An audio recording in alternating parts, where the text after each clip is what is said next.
In this video I'm going to demonstrate how to model cold aisle containment of a raised floor data center. When we first open CoolSim, we see this screen. We can go ahead and right click and select Edit Room. Notice that we are using a raised floor with a room return. This is perfect for what we're going to model. We can use the default dimensions for now as well. Next we can switch into top view and start by dragging several cracks into the room.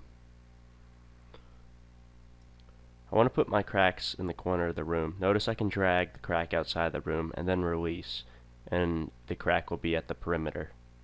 We can right click and select Edit Crack in order to look at the editor dialog. Notice the flow direction is downflow, which is perfect for this situation. Now I'm going to select the crack and Control C, Control V in order to copy and paste in the right hand corner. I'm going to do this in every corner of the room.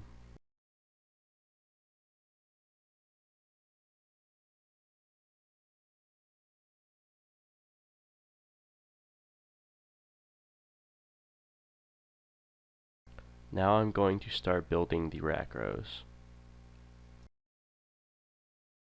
I'm going to right click and edit the rack row in order to rotate it and switch flow direction if necessary.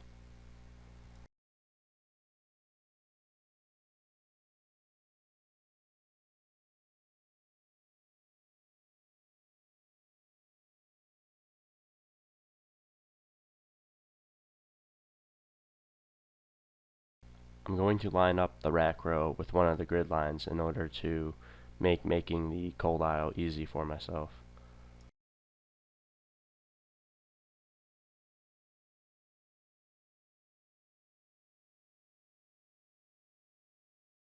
Next I'm going to Control C, Control V the rack row in order to make another copy underneath it. Notice I'm leaving a gap between these rack rows. I'm doing this on purpose to show how to best model containment even with gaps. I'm also going to go ahead and make this rack row shorter. Next I'm going to align this rack row to the top one using the Align To feature. I select both by holding Shift and then right click. Next I select Align To X Max.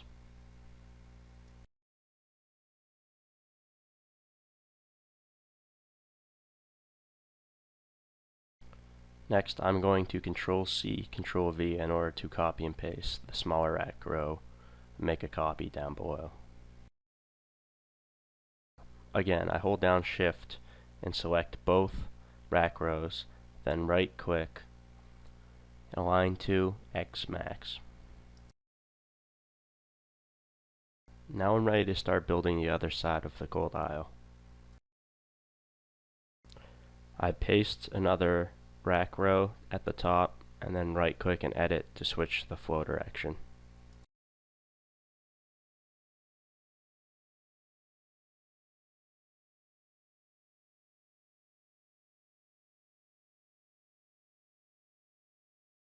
I make sure the cold aisle starts at the same spot by selecting both top racks, right clicking and aligning to Z-min.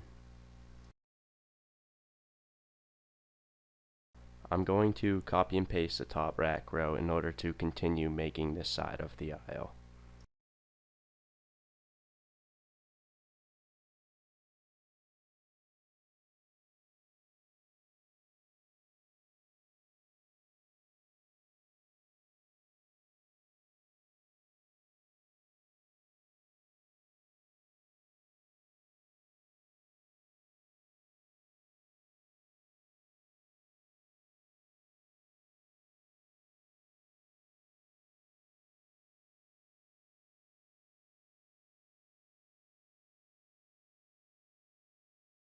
Again, I'm going to select this rack row and the top and align to the X-min. Next, I'm going to align the rack rows at the end of the cold aisle.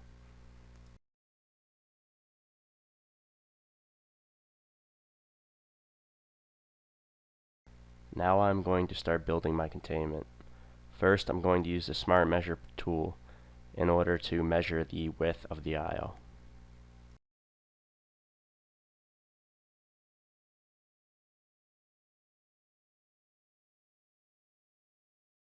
Next, I'm going to drag a baffle into the room. I right-click and select Edit Baffle. In the Editor dialog, it's important to change the location from In Room to General. Next, I change the length in the X direction to 4.2 feet. We want the size of the baffle to be slightly longer than the cold aisle. Next, we set the height of the baffle to that of a rack row. We see the height of the rack row is 7 feet, so that is what we will set the baffle to be. Next, I start to align the baffle to form an end cap at the top of the aisle. Baffles are modeled with a zero thickness, which means their true size can be represented by a line between the two endpoints. Once we're happy with the position of this baffle, we can clone it to the bottom of the cold aisle in order to form the bottom end cap. All we have to do is use the Smart Measure tool to measure the length of the cold aisle, then use the Clone tool to make a clone of the top end cap.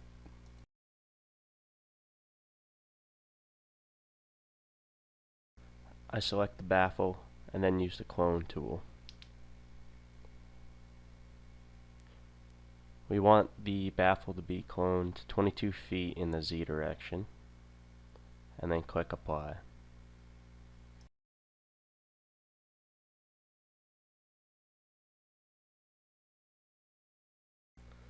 Next, we can check the position of the bottom baffle.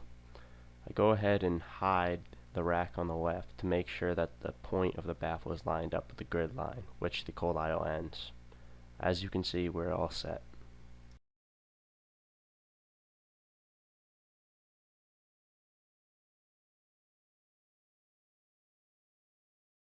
Next, we are ready to build the other sides of the containment area.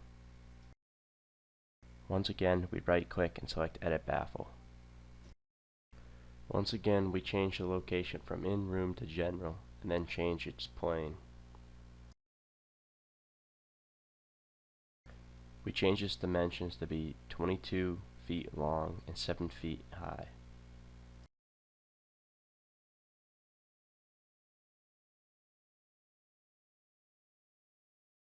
Next, we start to align this baffle.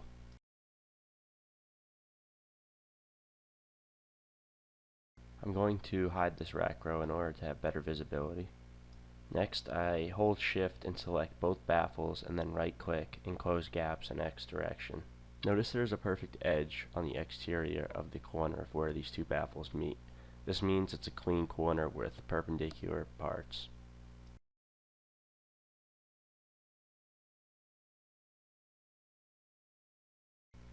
Next, we want to make sure that the rack inlets are still visible in the cold aisle.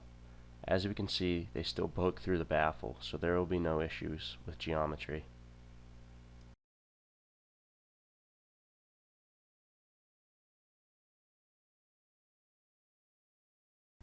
Next, we just have to select this baffle and clone it to the other side of the cold aisle. Remember, we used 4.2 feet.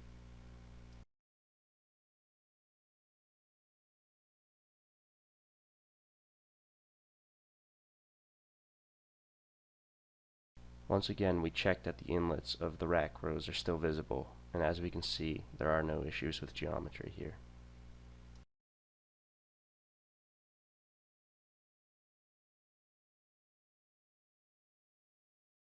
Next, we want to put perforated tiles in the cold aisle. We right-click and edit tile row in order to rotate its position.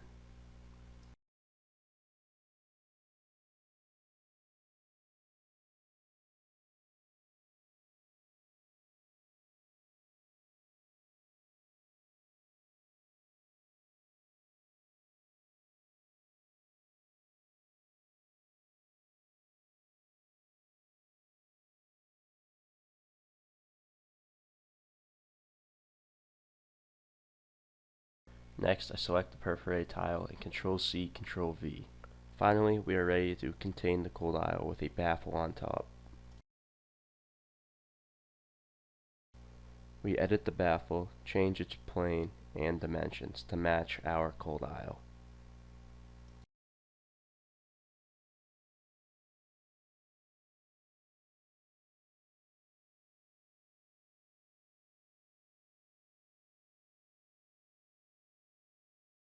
As you can see, I forgot to set the Y position to 7 feet.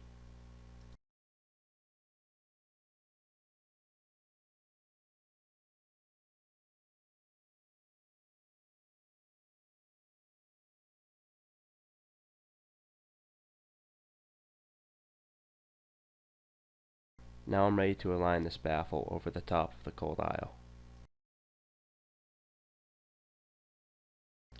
I use the close gaps feature in order to correctly align it.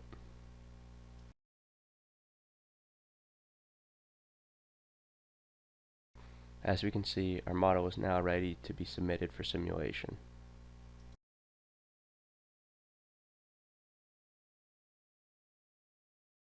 I click the Solve button and then submit the model to the remote simulation facility.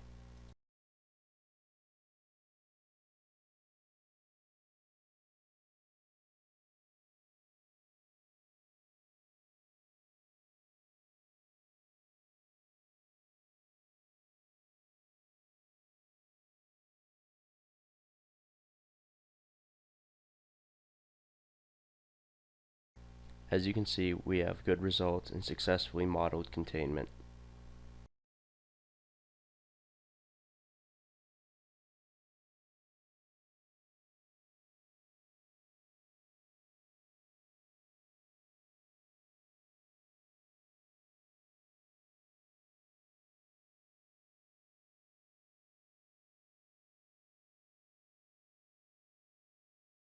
I hope this tutorial video was helpful.